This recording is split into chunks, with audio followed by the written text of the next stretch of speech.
the Sheridan ammo gauge. From this angle it looks like a normal brass gauge. This is a piece of properly resized 300 blackout. I drop it in, and you'll notice that there are two machine surfaces here and one here.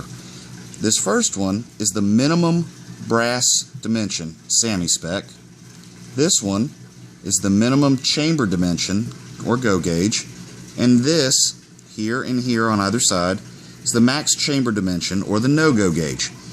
Once you've properly sized your brass, this will tell you if you should be in spec or not.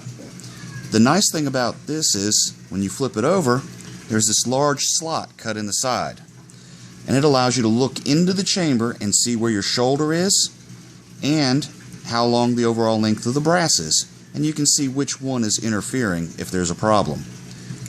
Now, the other nice thing about this is it will show you your ammunition, whether or not it's properly loaded.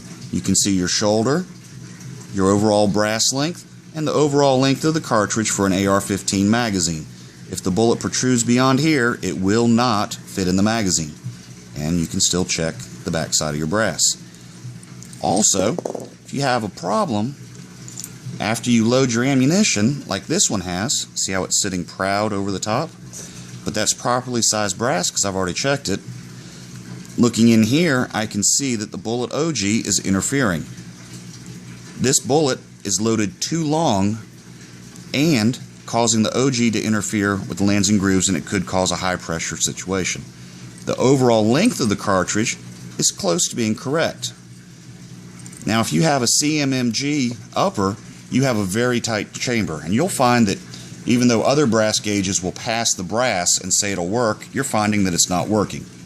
These Sheridan gauges are much more precise than the others, and you'll see that if it fits in here, it will almost always work in the CMG.